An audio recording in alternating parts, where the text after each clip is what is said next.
watch here Ed Newman interview Robert Stack. You see them in the distance. 25 minutes after 2, and I'm assuming they'll be starting soon.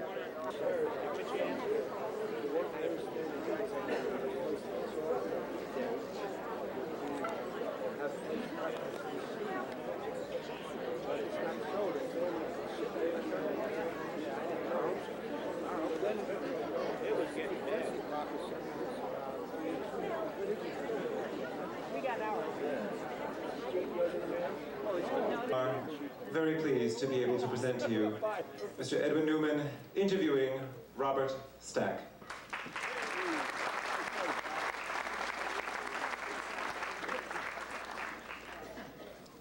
Ladies and gentlemen, perhaps I should say that members of the audience will have the opportunity to put questions to Robert Stack, but I will go first.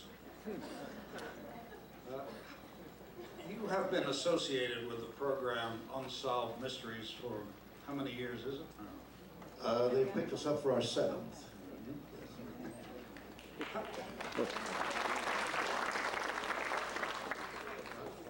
How does the program work? Who supplies the Unsolved Mysteries? As a show like ours goes on, this is a very strange show. It's almost symbiotic between the show itself and the audience, and it's really like a super neighborhood watch. Originally, it was difficult to get people to tune in, see the criminal, call in, tell the FBI, and they'd get caught. But now they've joined the game, and it's almost like a show that's adopted. It's a combination of theater and really happening, and maybe doing a good thing because of the fact that crime seems uncontrollable here. If not they, someone like them has called in, and some of the dirty guys. We put 100 of them away so far, and we keep trying. So it's not a typical show. And what happens, researchers usually, because we're stuck not just with catching people, that would be on PBS. It's got to be theatrical enough in commercial television to capture an audience, meaning a short story with a beginning, middle, and hopefully some kind of a strange, kind of exciting end to it. Towards that end, everybody has lost a friend or a relative or something, but there's got to be, as they say, a hook to it. So those stories are researched, and we get an awful lot of people calling in, and hopefully they'll keep calling in, and hopefully we'll stay on the air so I can support my middle-aged children. So.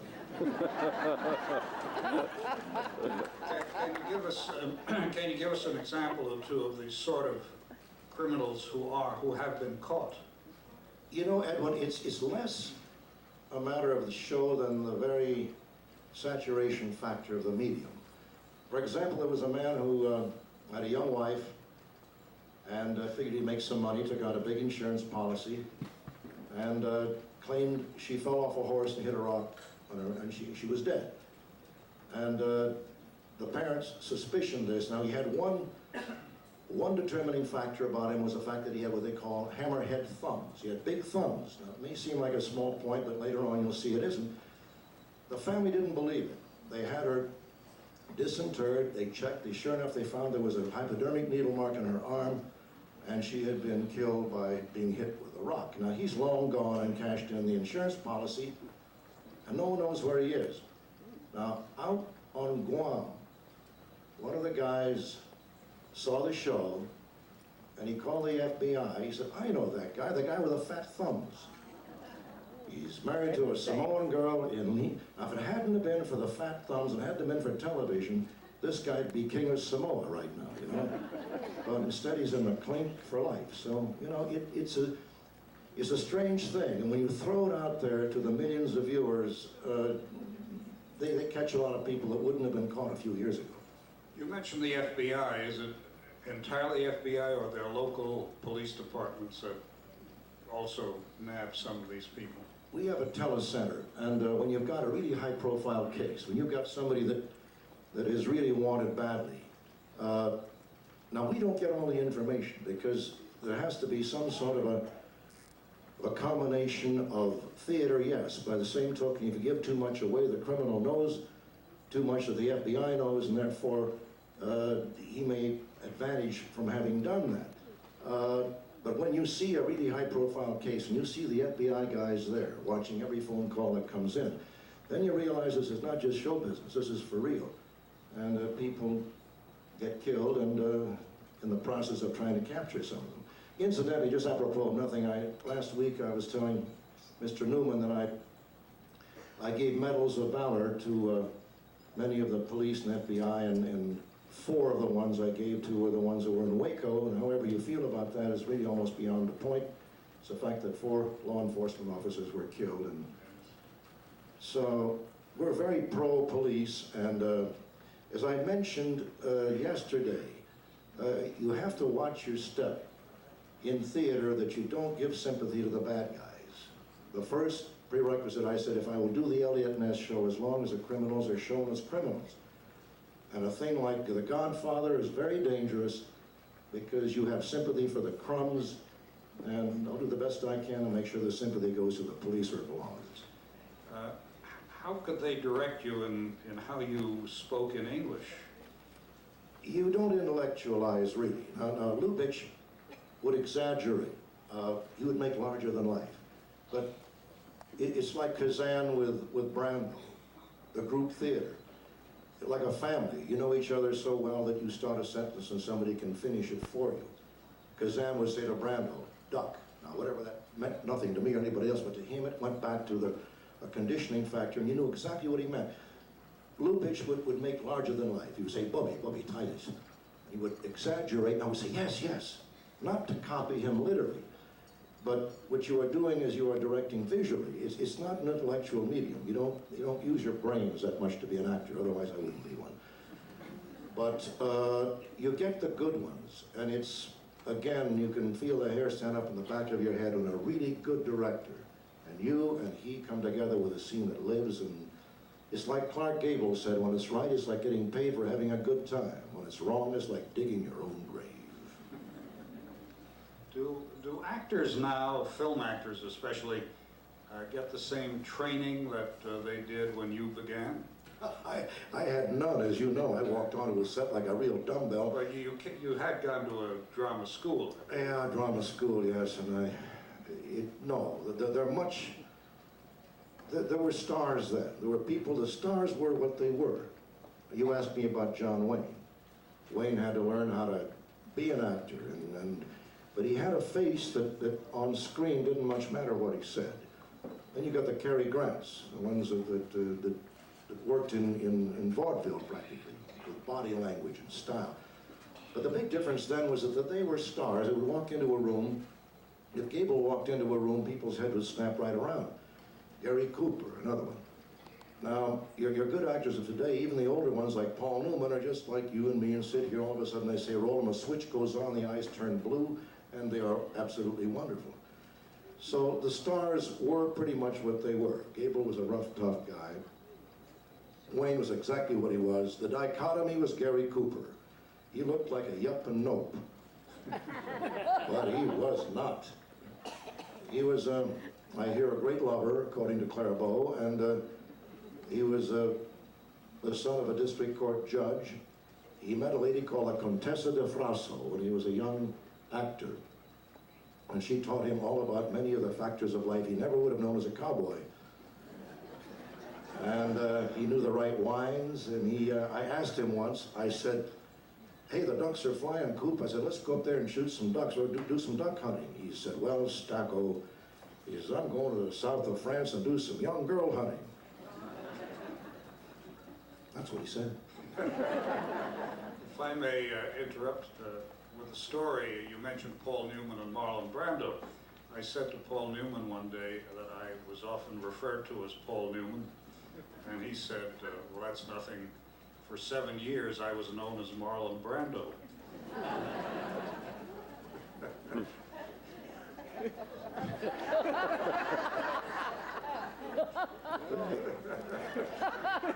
This reminds me of something else about Marlon Brando. I used to have a television interview show, and he would telephone me from time to time to say that he wanted to be on. And when he did come on, it didn't matter what I asked him. The only thing he wanted to talk about really was the there were two things: the plight of the American Indian, and the danger of nuclear weapons. I could ask him anything, and he would reply in those terms. And perhaps it was because he didn't want to talk about acting, and perhaps actors generally don't want to talk about the techniques involved. Is that a fact that they'd rather not? John, British actors, for example, are they prepared to discuss how they go about it? I think more so than our good actors. Brando is an exception. Someone said performing is like ESP, like ascending and receiving. You send, the audience receives, and when you have a good performance, it's sent back. An example, Brando did Streetcar Named Desire. And it was a scene where he turns his back to the audience. But you could still feel the electricity going out and coming back. Like you line up 10 people on stage, and your eye goes to one, not the other 9. And that's an extracurricular something that the good Lord has given you, I guess. And I'm not sure if he knows how or why he does that, but he does it. And Brando at his best is nobody any better. The technicians now, you get the ones that come from stage. What's happening now is you've got a whole lot of wonderful English actors coming over here winning Academy Awards and stuff. And there is a big advantage. The day of the so-called movie star is done. You just don't sit down and have a soda at Schwab's like Lana Turner and get picked up, or walk in like a dumbbell like me and all of a sudden, how would you like to be in pictures? It's a better time. But I cannot think of any one person, maybe Mel Gibson, I mean really, that looked like Gable or looked like Cooper, who could walk into a room. Of course, now you don't have to walk into a room, now they just get $50 million. Schwarzenegger, I mean, he really looks great. He's made an awful lot of money lifting weights, you know, so he's the man, and you realize that boys and girls are different, and thank God for that. The sexiest image I ever saw on film. Good afternoon, man, your attention please. Is not you. From Mr. Cranmer, cabin 1060. Please contact the radio room on telephone extension 3300 to receive an incoming telephone call. Thank you. I thought for a moment that was the censor. I'm glad he did. I'd forgotten Edwin. No, this was Jean Harlow. I think Jean Harlow, at that particular point in time, at least in my life, and she wore dresses that were quite wonderful, and she filled them beautifully, and it was all, but that was a golden time too. That was the idealization of woman. Remember the still photographers they had, Diane and the rest of them, how they would take and make the pictures of Garbo, pictures of the real stars. The black and white shots have never been duplicated. And it's, again, people who talk about sex and sex therapy say that it's the imagery, the imagination, a combination of many factors, not physical. But she was. And then I had the luxury of meeting Carol Lombard when I was about 13 or 14. She got her divorce from William Powell and spent the residency at my mother's house at Lake Tahoe. And she was a very pretty lady. And I'll tell you something, when I worked with her in To Be or Not to Be, by then I was about 19 years old. And she used to wear those bias cut dresses. And she was a wonderful lady anyway. I'm kind of wandering around this question because I don't want to answer it anyway. Rosemary, I love you, I really do.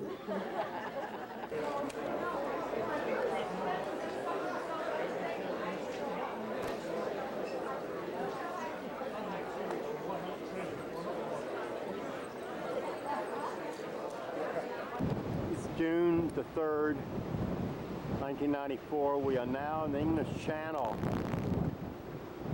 At 11 o'clock, we're supposed to pick up the pilot. I'm not quite sure what this is.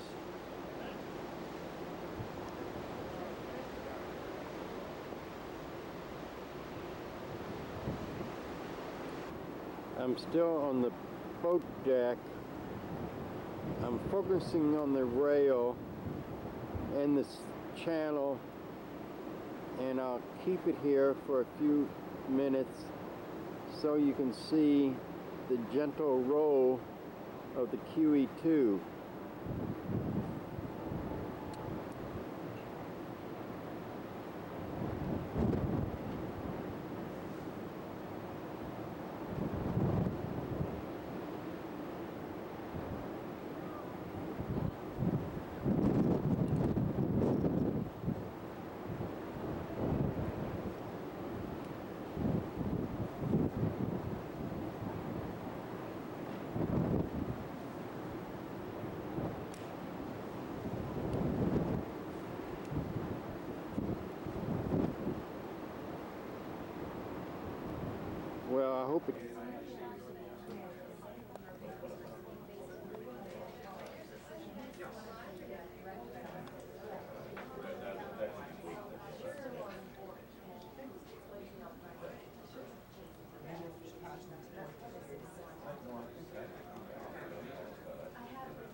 faith dissolved the monasteries, its stones being used to reinforce the king's coastal defenses at Cowes, That's the aircraft carrier Castle, Washington, and which the Calshut. president is on.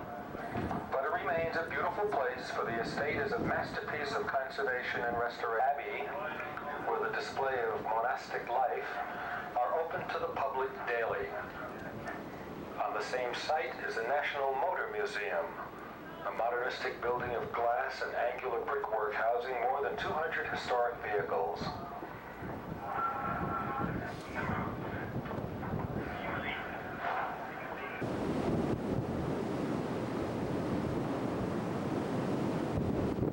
I'm on the upper deck.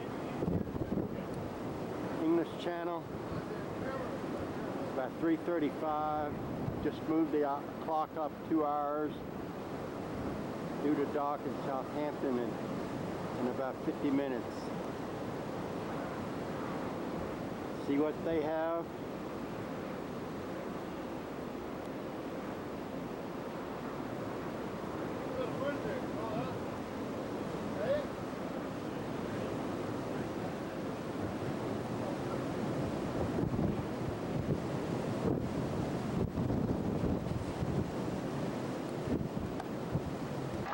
Over 700 million pounds to build.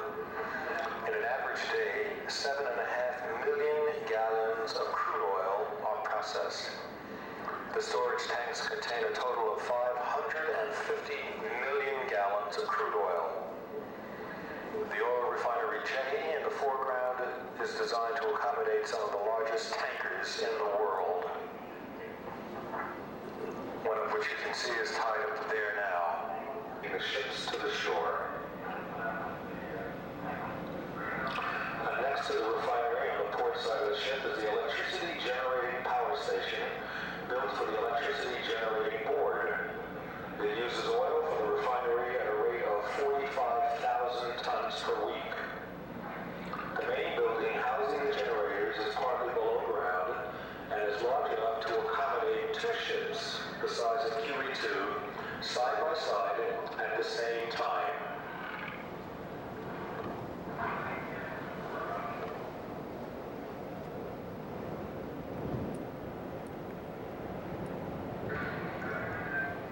And the remains of several ships are often revealed.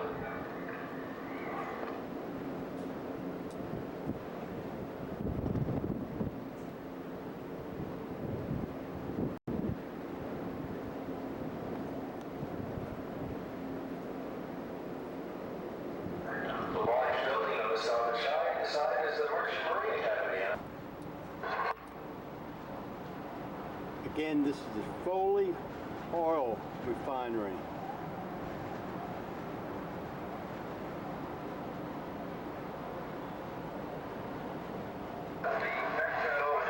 Once again, this Foley Oil Refinery is the largest oil refinery in the British Commonwealth.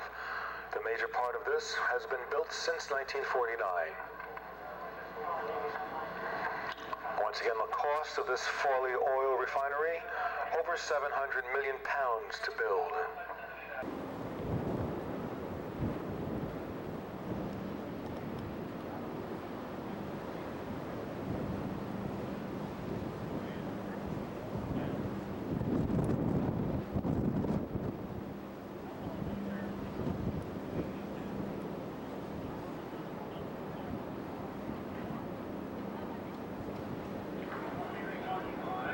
Also within view of the village of Netley, which has a pebbly shore, and this leads to the 220-acre Royal Victoria Country Park. At the center of the park lies the remains of the massive Royal Victorian Military Hospital, and in 1856 with the victims of the below Abbey in the New Forest. This is the New Zealand yacht Endeavour. That would be Bullee Abbey.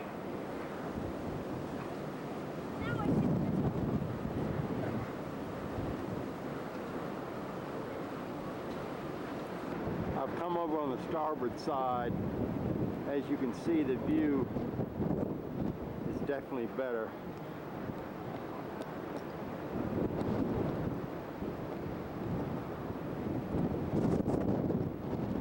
Boy, is it windy.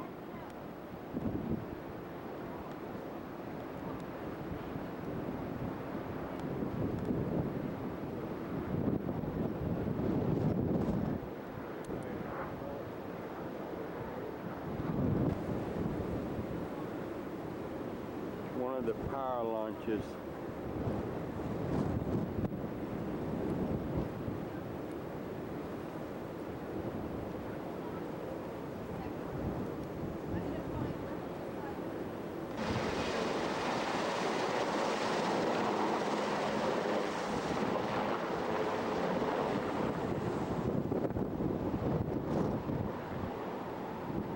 Well, he came out of nowhere.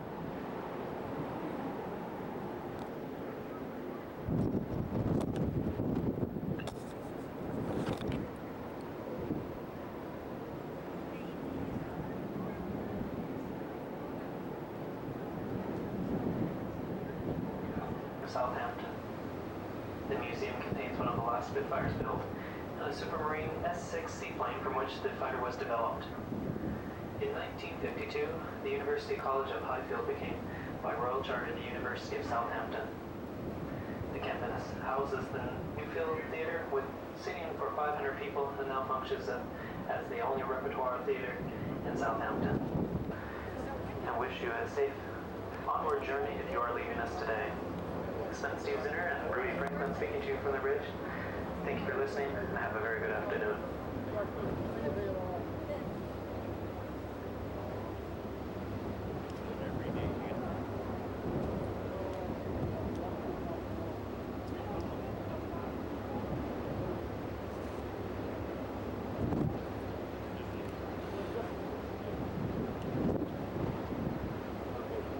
Just another note on those.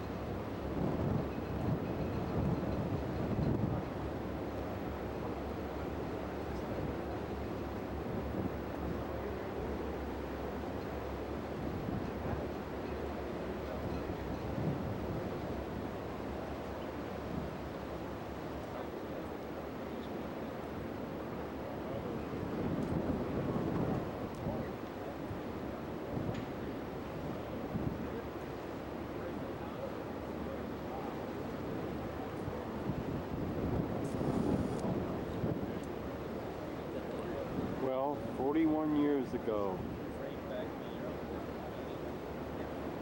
I left this port to come home.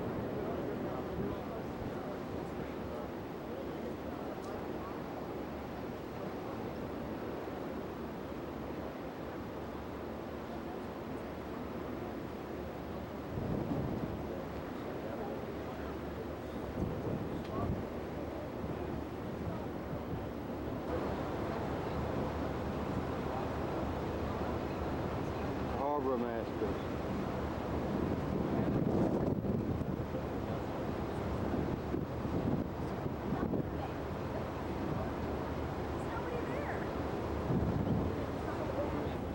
Got plenty of space to move to.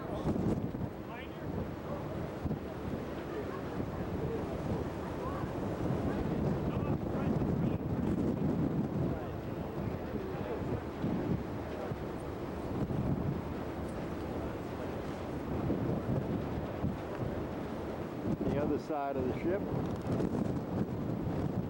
this wind is getting bad, I'll tell you that.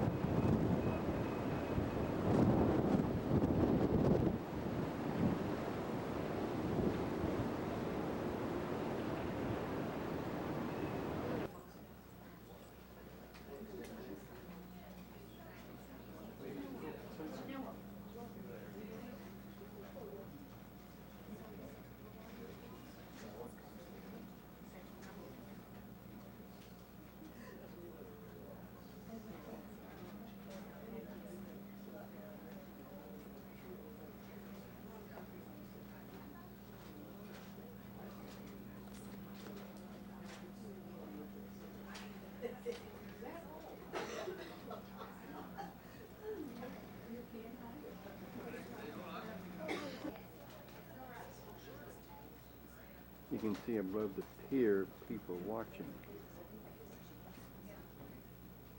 in the enclosed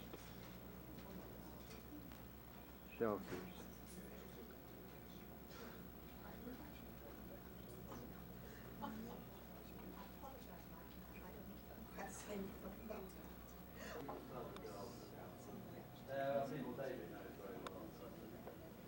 They'll probably come down the first. So,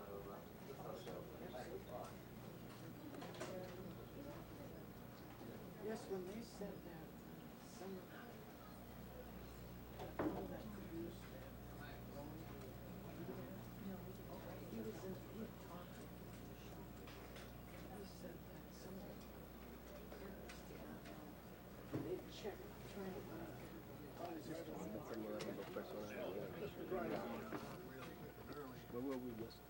Gregory, yes. Do your children with you? Yes. Donald and Nancy?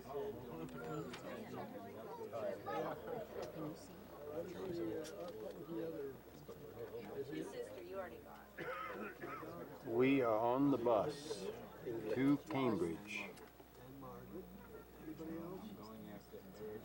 on June the 4th.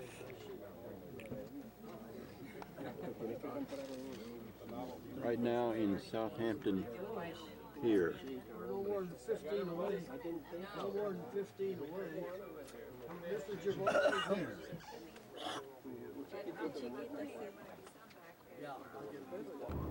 Is that the company ship? There it is.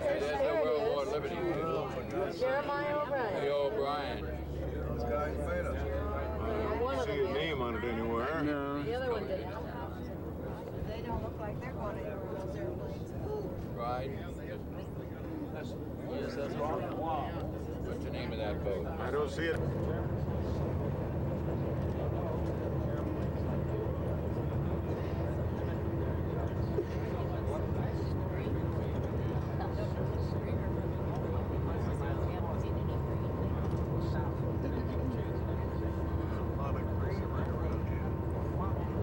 We're not used to seeing it. We're 15 minutes out of Southampton Pier. You notice how fast we got into the countryside.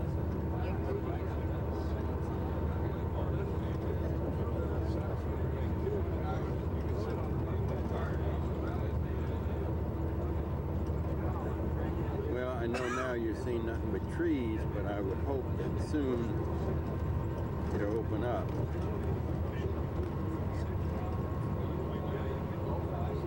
I'm not going to open up for another half mile or so. Well, a little bit lower here, but still trees. And you see they have their road construction as well. How about that? Buying it? Yeah. Built.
We have now arrived at the cemetery in Cambridge.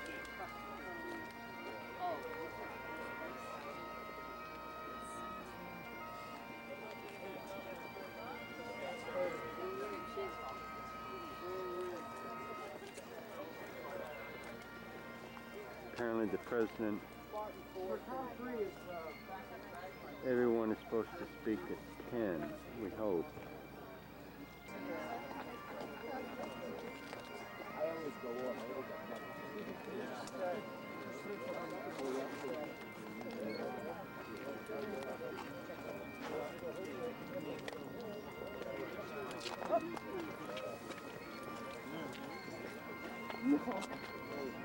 Careful. Don't mess.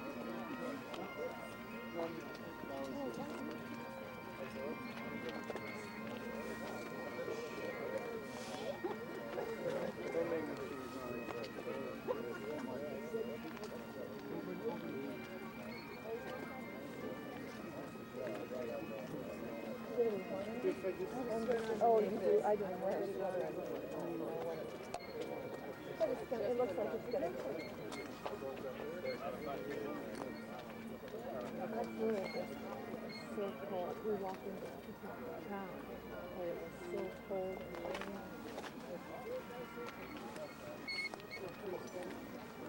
Yeah. Feels pretty good, too.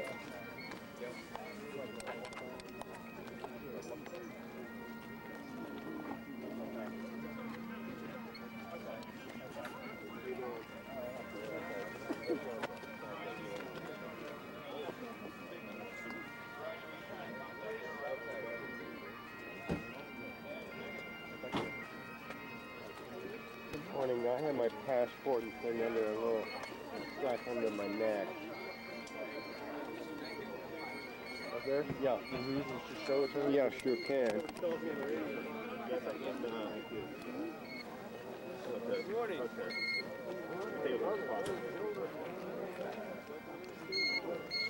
Okay. Your back? Okay. No, I can't. I'm sorry. Can you turn around for me to the side? Yeah. Okay, thank you. Okay, thank you. All right. Thank you. Morning.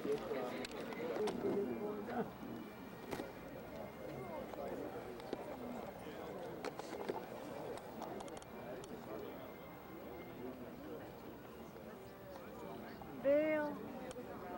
Bill. That's correct.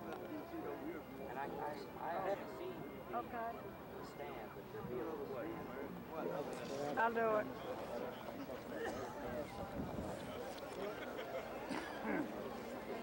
Oh, you going out? Yeah, Okay. I'm gonna go out. Let me see. I think the easiest way for me to let you out is to go here. Yeah. Excuse me, thanks.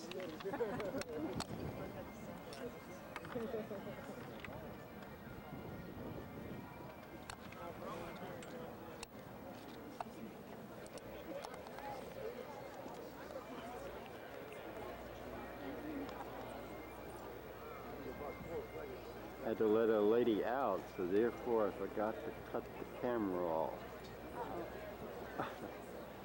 I wasn't talking to you, I was talking to the camera. Oh, I see.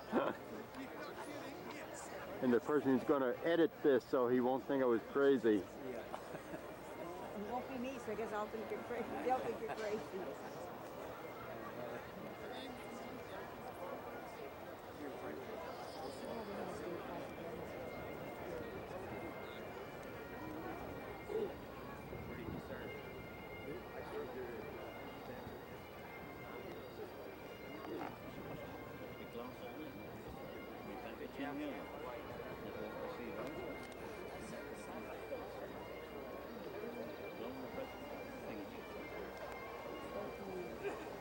And you want to be in that seat when you lay the wreath, because Exactly. Okay. And I thought the schedule said about 10:30, so I'll join one of my friends here. All right.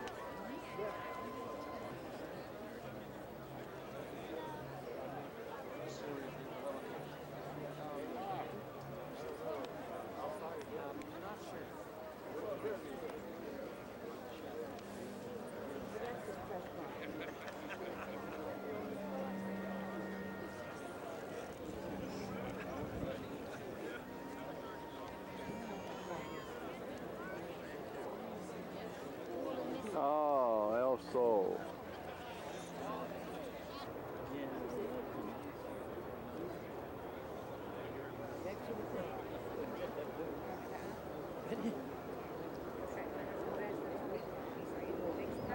Portal tunnel toilet. You have to go all the way back down and turn left in this paved road. They should be somewhere.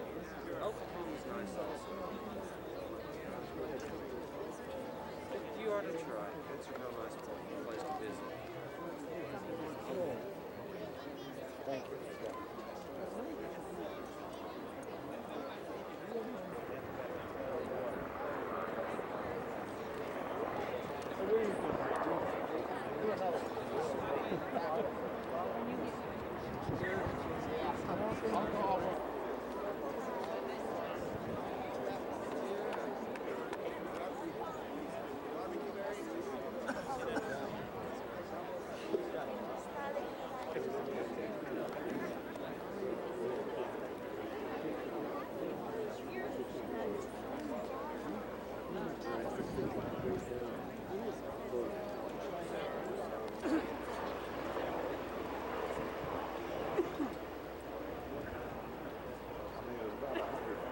Yes, sir. I'll show you.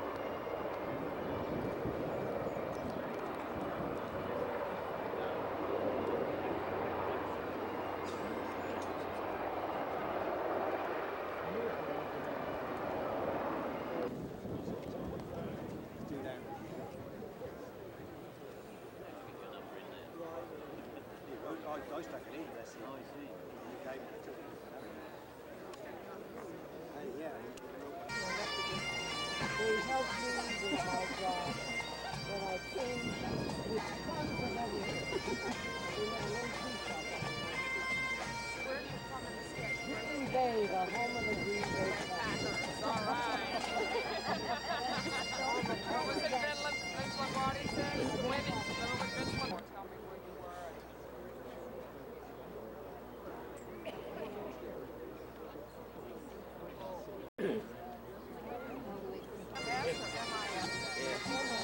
Good for you. All right.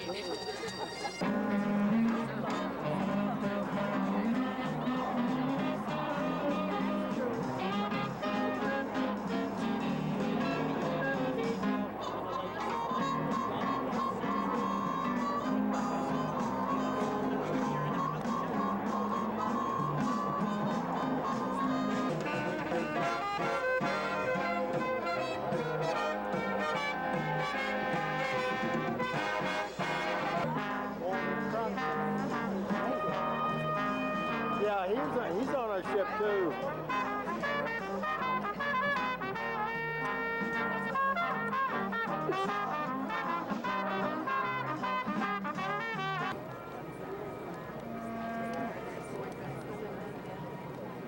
Oh, that's Ben. That's Roy Ben.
John Thomas come in.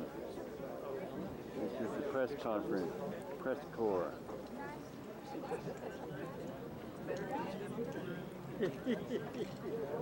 Sitting on the front row.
Inscription. In proud and grateful memory of those men of the United States Army Air Forces who from these friendly isles flew their final flight and met their God. They knew not the hour, the day, nor the manner of their passing. When far from home, they were called to join the heroic band of airmen who had gone before. May they rest in peace. This cemetery is about our human family. It is our privilege to affirm this family at this sacred place near Cambridge by joining Chaplain Gary Brigg in the invocation.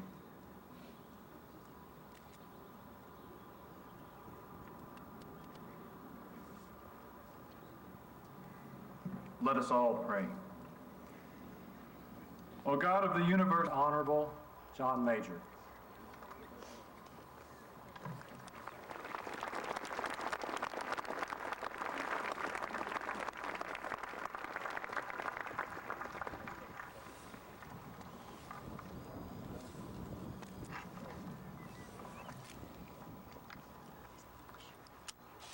We are here today to remember the servicemen from America and Britain, from Canada and other Commonwealth and Allied countries who gave their lives for Europe's freedom.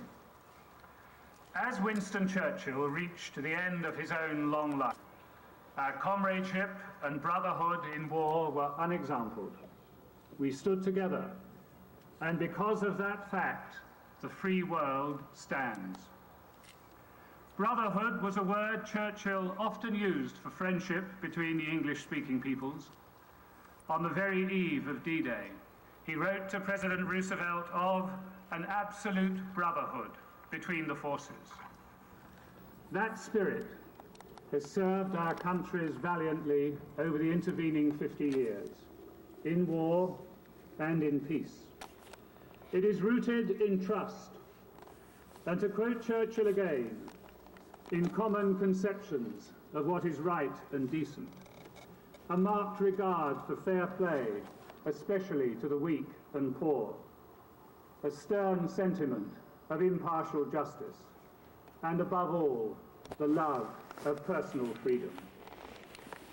It is especially the brotherhood of airman to airman, soldier to soldier, and sailor to sailor that we commemorate at this time. Here in Britain, 50 years ago, approaching D-Day, there were over 1.5 million Americans on active service under the command of General Eisenhower. For a while, every 30th person in Britain was an American serviceman. In the European theatre, more than 150,000 Americans, including 57,000 airmen, lost their lives. Nearly 4,000 of them, mostly young men who flew extremely dangerous missions, lie here in this garden of remembrance in the midst of the English countryside. Over 5,000 more are commemorated in the Wall of the Missing. Among them are a few who achieved fame, some who surely, had they lived, would have been destined for fame, many who were less well known, and some who are unknown warriors. All their lives were cruelly cut short, and to them all of us owe a debt too deep to pay. Some of you here today will have come to Madingley to remember close relatives. You will have endured the lifelong pain of losing those that you loved. Some here today will be honouring the memory of wartime comrades. You too ran the same risks. You too were ready to make the same sacrifice. To all of you, I offer the very warmest of welcomes. We remember today why those lives were given. Those who came here from America were not, as we were, protecting their homes and families. America was not under direct threat from Europe.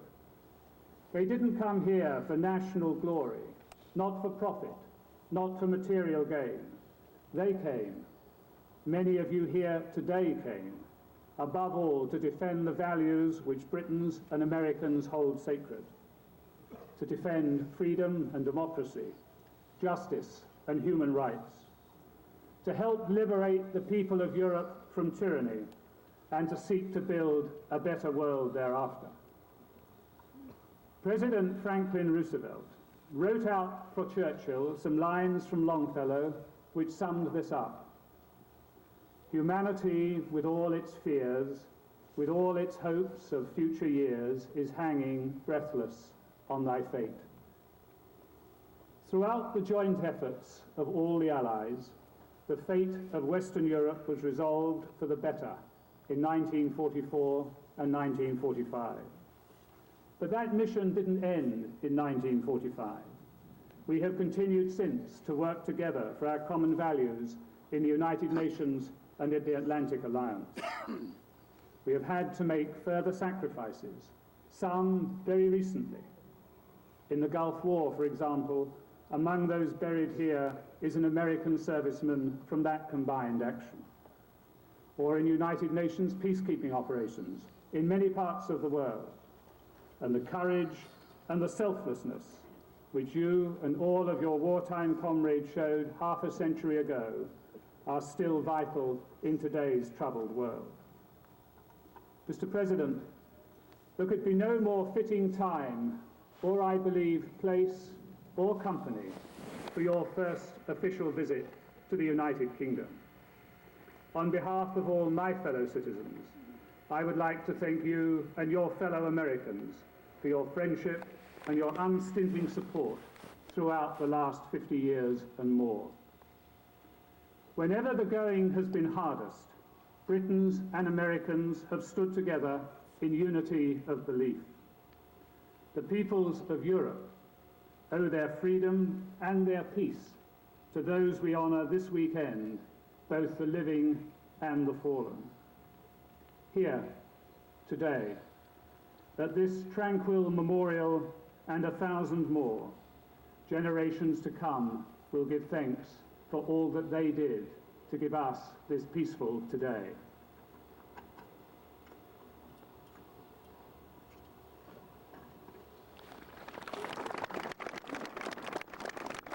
Very good. Were flying from nearby airfields. Winston Churchill in his victory radio broadcast said, "But never since the United States entered the war have I had the slightest doubt that we should be saved and that we only have..." And may they rest in peace. And those who flew had a job. Take control of the air, shut down the industries, destroy the fuel supplies and the refineries, cut the supply lines, support the landings. That took considerable time, almost 2 years of work before the invasion. And with us much of the way were men like Ed McClain, a P-47 pilot who logged 95 missions during that long war. Ed McClain took on extraordinary risks alone so that Europe could be free. Benson, thank you for your fine remarks. To our British hosts and to all the distinguished Americans who are also here, members of the Congress, the administration, the armed forces, we have come here today, all of us, on a journey of remembrance. For some, as for Secretary Benson, it was a journey to retrace time, to go back 50 summers and more, when they took to airfields like these. For others, it is a journey to honor those who fought and those who died for the world in which we came of age.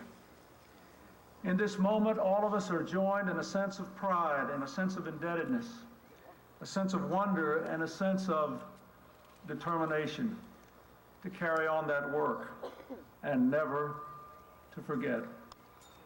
On these ancient grounds, 3,812 Americans are buried.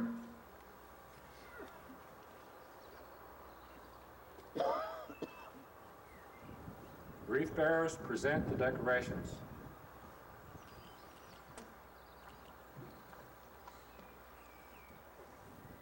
It's still June the 4th. I'm back on board the Queen Elizabeth II. We are anchored at Spithead, where the naval flotilla beginning to assemble the night before. The rain has stopped. It's about 9:20 in the evening. As you can see, it's sort of clearing up. I'm not sure what aircraft carrier this is. The president is aboard the George Washington, but this is not obviously the George Washington.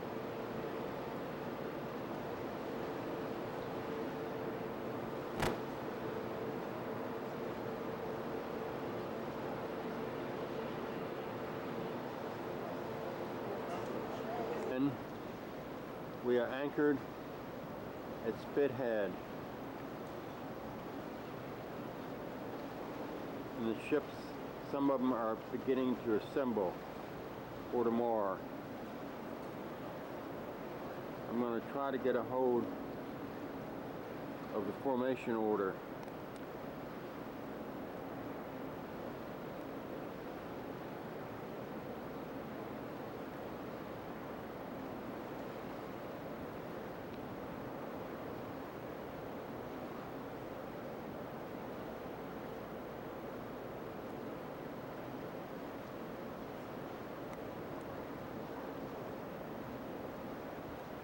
Believe it or not, you're getting another view that you haven't seen before. We're now at the bow of the ship.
Now the casino is shut down tonight because we're in English territorial waters. Yes, ma'am. Go right ahead.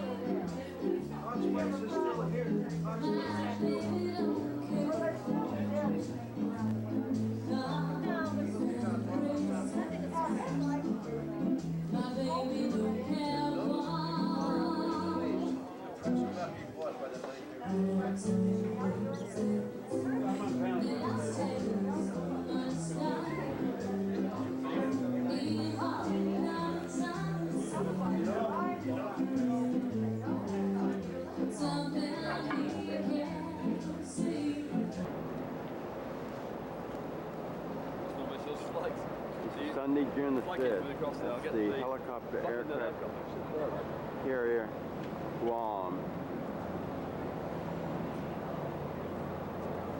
Still not sure what this is. It may be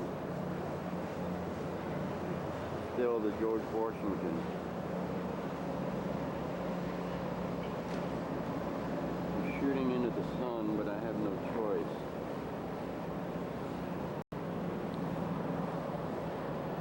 Trying to get to another angle.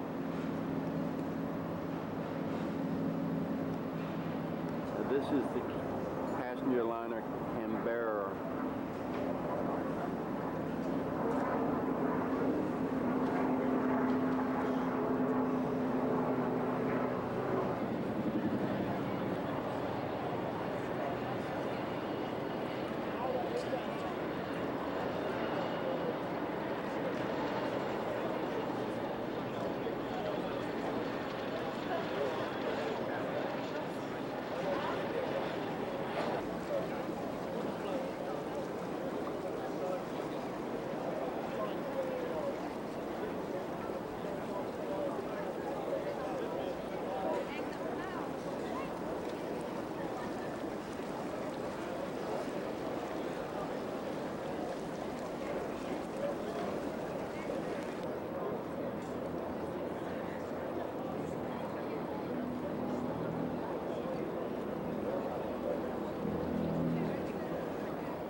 Flyover, whether you can see it or not.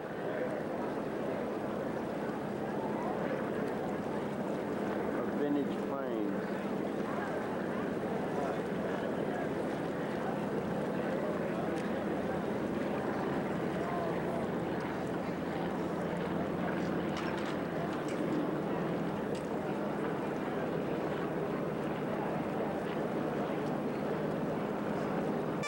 Royal Marine, he just suddenly appeared.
They're setting up for Bob Hope tonight. No cameras, video equipment will be allowed, but I just thought I'd have a shot at taking these, even though it's dark.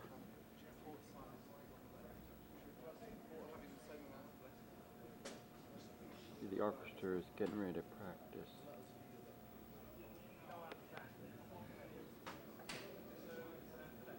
I think the Glenn Miller Orchestra has departed for good.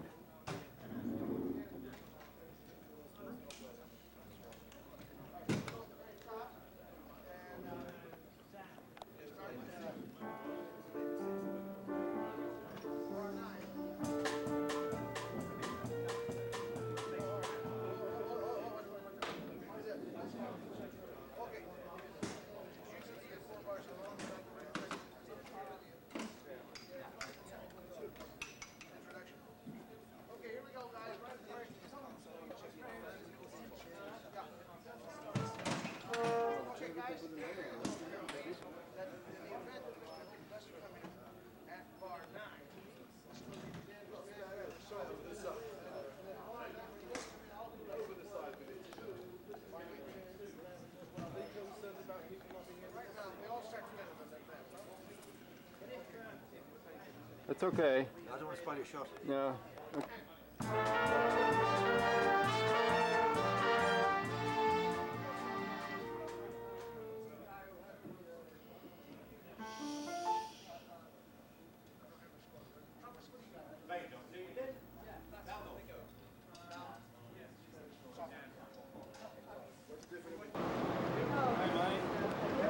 I'm focusing in on the Liberty ship. At least tried, Jeremy O'Brien, you remember? One of the two Liberty ships, the one in Baltimore, couldn't make it. Actually, it's right on the side of the George Washington has a number 3 spot. QE2 number 1, the George Washington 2nd, and the Jeremiah O'Brien 3rd.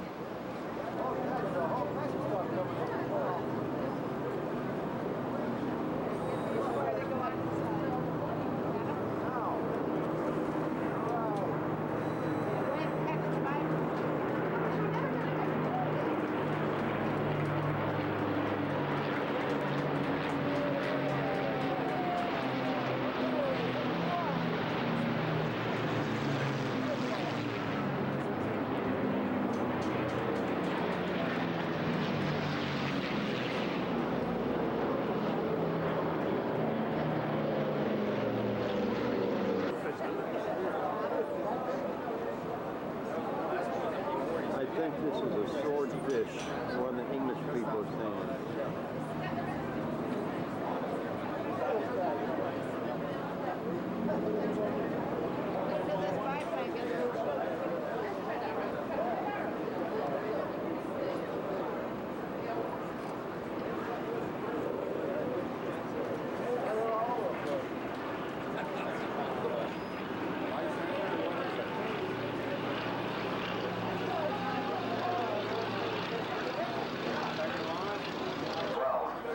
Restored.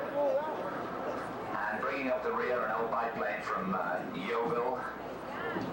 Swordfish biplane from Yeovil in Somerset. Got that one right.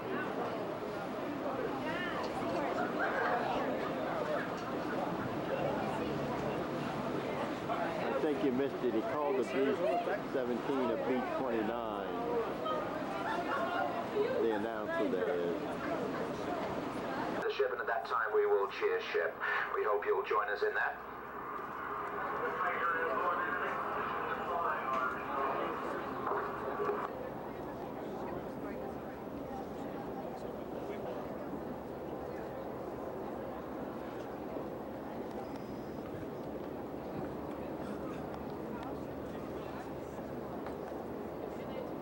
Amazing size, isn't it? A magistrate ship, Britannia.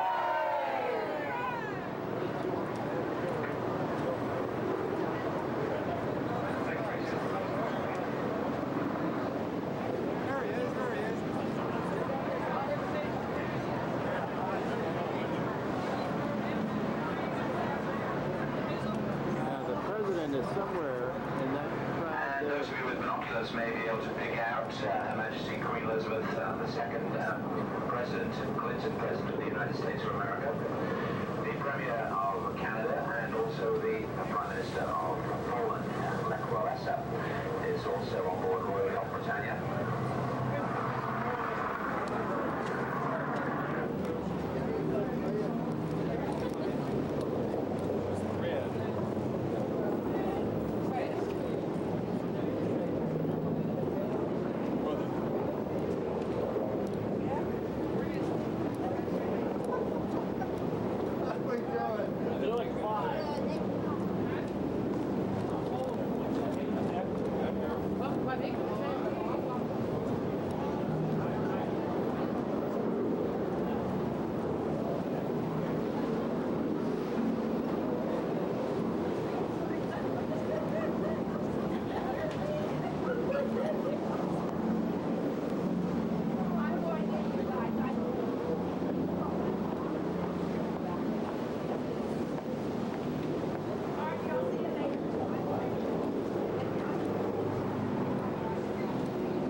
Recording. Well, this is I think I'm getting anything there. Oh, absolutely. Okay. See. You're looking at the fleet in Plymouth Harbor. You're looking at the George Washington. Right off the side of our boat.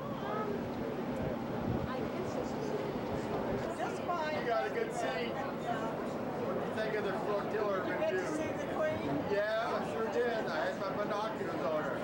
How can you do that when the Queen, you're holding the Queen's hand? Oh, I don't know.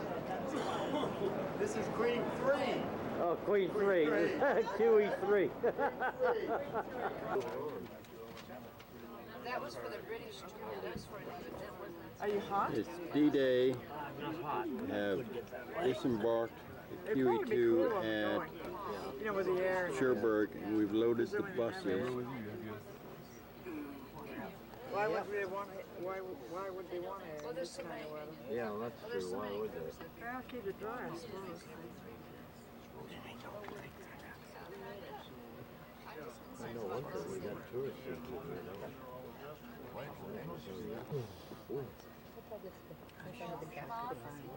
Much to see here. It's down the Here it is. Right there.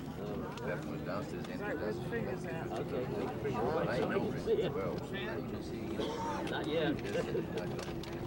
Where's that big base?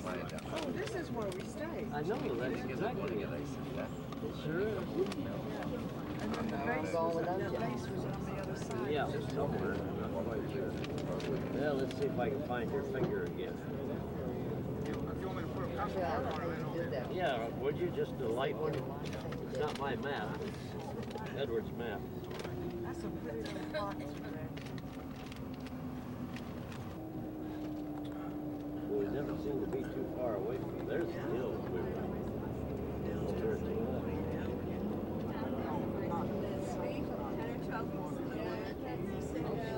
As I said, we are now in Cherbourg. Yeah. Good day. God, grown already. I wonder how come it's so cold. Yeah, there's we're like the church where the paratrooper got caught, I think. That's the church. That's the church where the paratrooper got caught. You can see there. You see the parachute? Yeah, there's the parachute up there now, in fact. It's hanging up there. It's still up there. You mean they never got red buttons down? Did you get that? Yeah, I got it.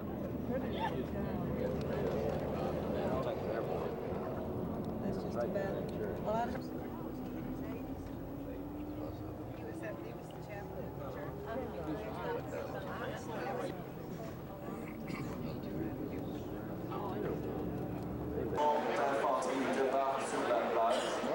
Well, we finally made it. It was a half an hour walk from the bus. We're now at Utah Beach. Getting ready for the ceremony. This is Utah. The French translation had the English translation earlier. It is one big mass cloud, as you can see. Ceci de débarquement événement de France que celui qui était prévu. Et la faute était malgré les apparences rien.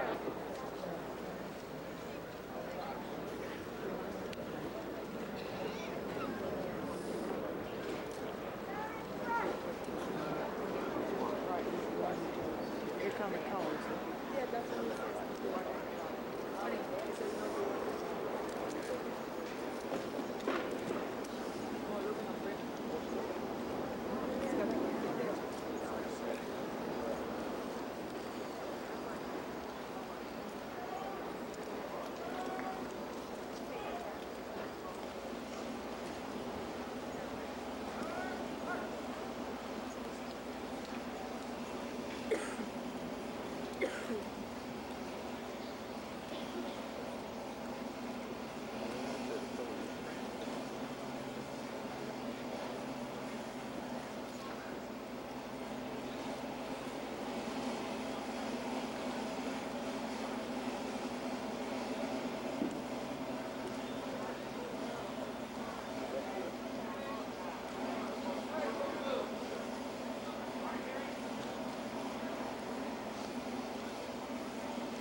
Ladies and gentlemen, please take your seats. Notice the Indian. He may be one of the radio operators, you remember? Who talked in Native American language, really got the Germans all confused.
Et chaque souffle du vent murmure « N'oublie pas, pense à eux ».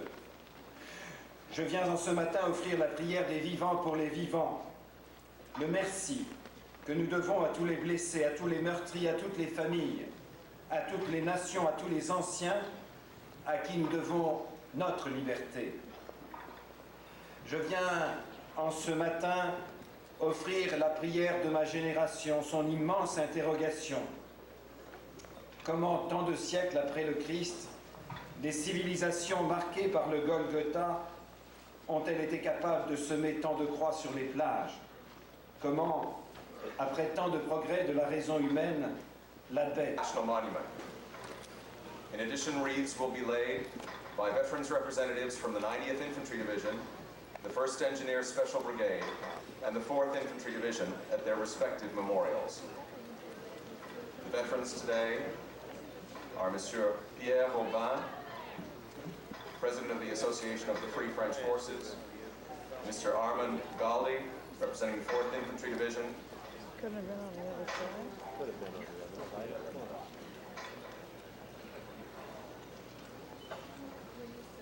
Mesdames, Mesdemoiselles, Messieurs, le Président de la France, le Président des États-Unis d'Amérique et des vétérans de l'opération Overlord déposeront maintenant de gerbes aux monuments nationaux. Les gerbes seront aussi déposées par des anciens combattants de la 90e division d'infanterie, la 1re brigade spéciale du génie et la 4e division d'infanterie sur leurs monuments respectifs. Les anciens combattants qui accompagnent nos deux présidents sont M.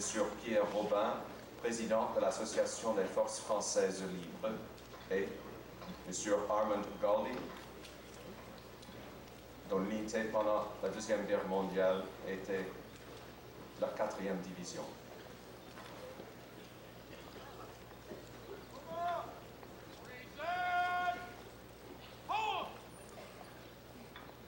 Ladies and gentlemen, please stand.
The unit approaching the reviewing stand is the Rennes Military District Army Command under the direction of Music Director Jean-Pierre Planté.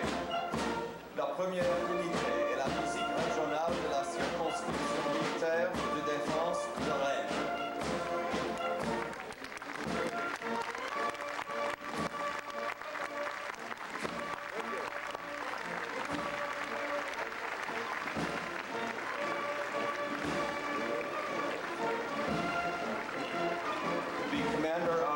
Troops is Lieutenant Colonel Patrick Champenois.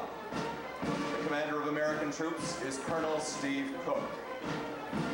Le commandant des troupes français est Lieutenant-colonel Patrick Champenois. Le commandant des troupes américains est Colonel Steve Cook. The 6th Overseas Parachute Infantry Regiment. This regiment is based in Mont-de-Marsan. Le 6e régiment de parachutistes d'infanterie de la marine. Le régiment se trouve à Mont-de-Marsan.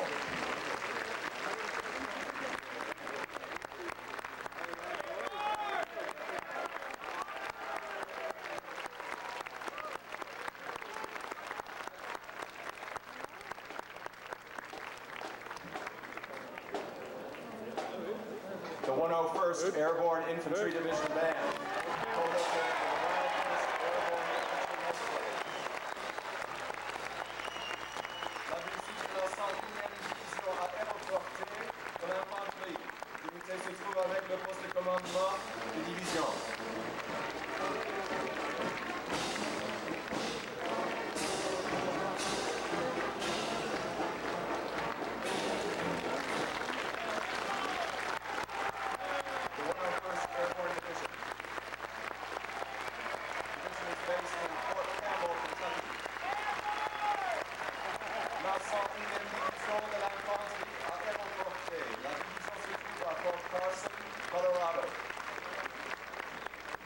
pardon.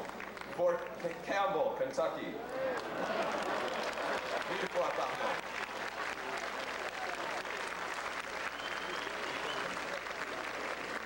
The 4th Infantry Division. This division is based at Fort Carson, Colorado. La 4e Division de l'Infanterie, la division se trouve à Fort Carson, Colorado.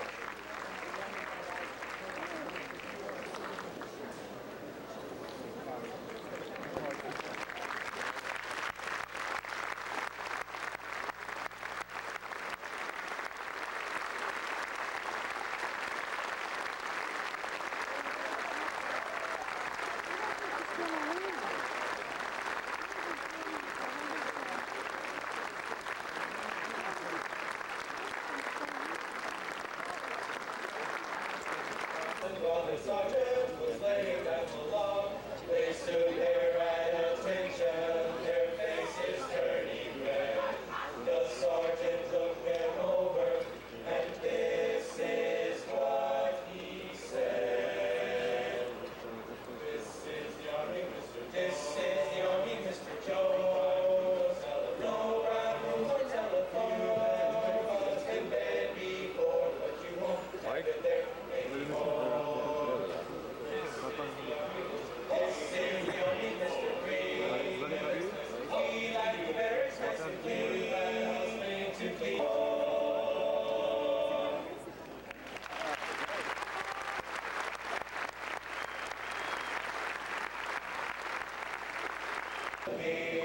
Anyone else but me? No, no, no. Don't go walking down the Mersey. Anyone else but me till I come marching home.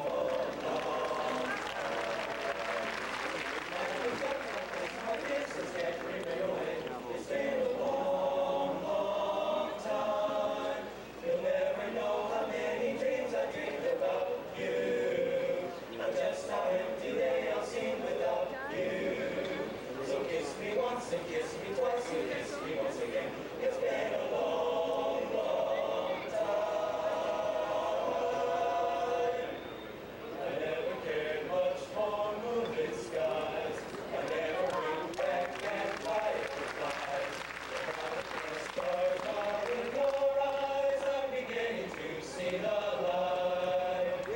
I never went in for afterglow or candlelight on the mistletoe. But now when you turn the lamp down low, I'm beginning to see the light.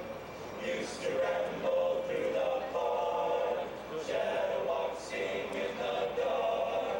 Then you came and caused a spark, that's a boil on fire now. I never made love by lantern shine. I never saw rainbows in my wine. But now that your lips are burning mine, I'm beginning to see the light.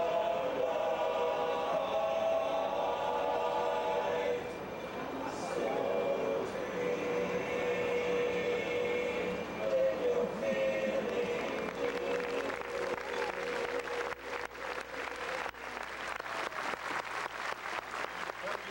Veterans here present, their families, their friends, the people from France who have been wonderful hosts to us, to acknowledge those who work so hard to make these D-Day ceremonies a great success. General John, Secretary, and European Command. 2,700 members of our armed forces who work to put these events together, and the Secretary of the Army's World War II Commemorative Committee, General Mick Kleiner, and all of his committee. Let's give them a big hand. They have done a wonderful job. Who never came home. We pay we pay tribute to what a whole generation of heroes won here. But let us also recall what was lost here. We must never forget that thousands of people gave everything they were or what they might have become so that freedom might live.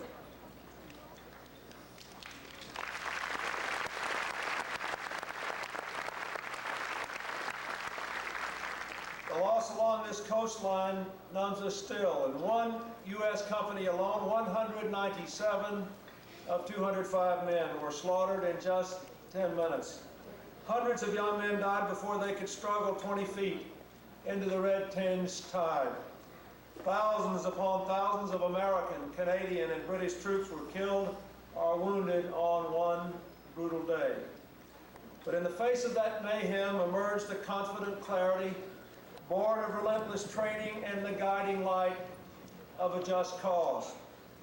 Here at Utah Beach, with the Army's 4th Division in the lead, the Allies unleashed their democratic fury on the Nazi armies. Though many of them landed in the wrong place, they found their way. When one commanding officer, Russell Red Reeder, discovered the error, he said, "It doesn't matter. We know where to go." Here to help point the way were the fighters of the French resistance. We must never forget how much those who lived under the Nazi fist did to make D-Day possible. For the French, D-Day was the 1,453rd day of their occupation.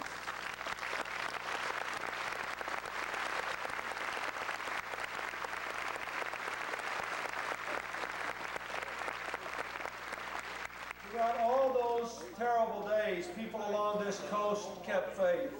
Whether gathering intelligence, carving out escape routes for Allied soldiers, or destroying enemy supply lines, they too kept freedom's flame alive with a terrible price. Thousands were executed, thousands more died in concentration camps. Oh, the loved ones of all who died, no matter what their nationality. They all feel a loss that cannot be captured in these statistics.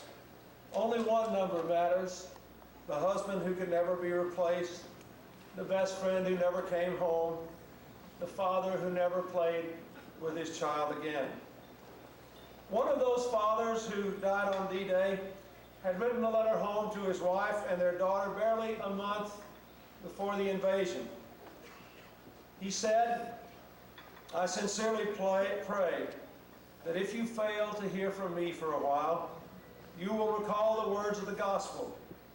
A little while and you shall not see me, and again a little while and you shall see me. But in your thoughts I shall always be, and you in mine." He was right. They must always be in our thoughts. To honor them, we must remember.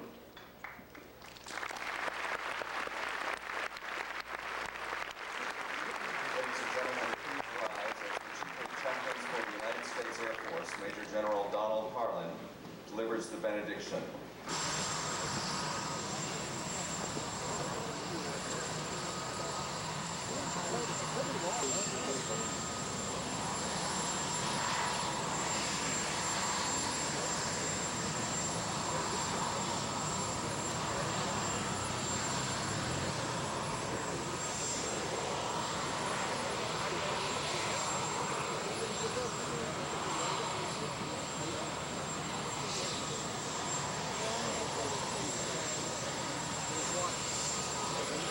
The ceremonies have concluded, and here is the President's helicopter waiting for him.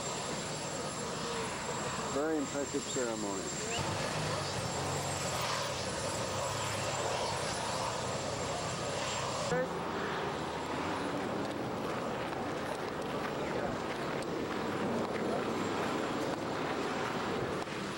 Very impressive. There's the press, Floyd. I know it's there. I'm reading it. Thank you very much. Appreciate it. I noticed that we didn't have any of this protective stuff. No, you noticed you got the VIP treatment. The people who didn't do anything. Yeah, you're right. Well, we got the seats. We got the seats. I tell you though, that was a battle. You would have appreciated, being that you're a bit of a battler yourself, you would appreciate the effort.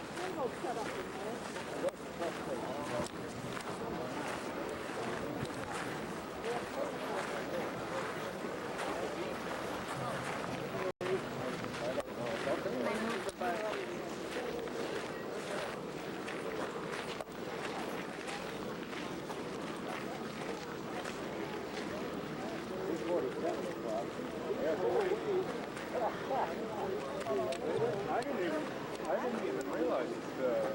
You're right again.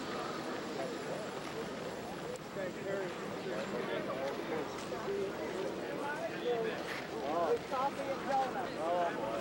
Well, they do it right. Yeah. Takes a little longer than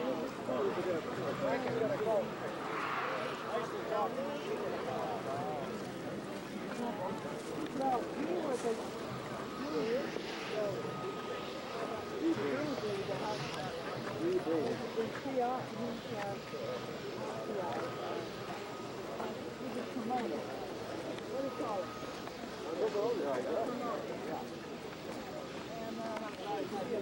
So the guy says to him, Max, Yeah. he says, well, what do you do? What do you promote? He says, oh, he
look at all the cafes we've had.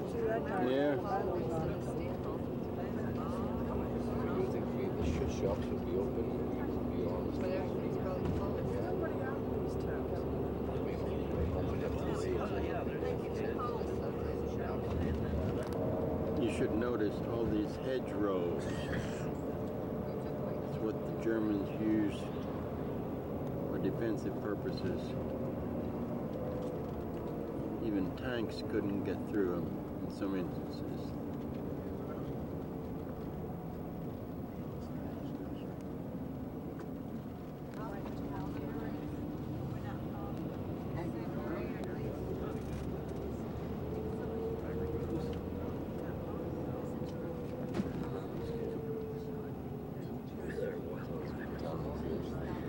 They saw that big sign across the street. Take care of the cemetery here, much better. Take care of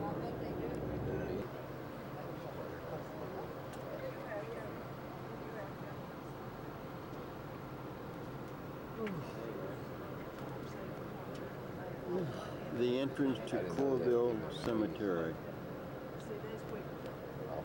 Yeah, we parked down here.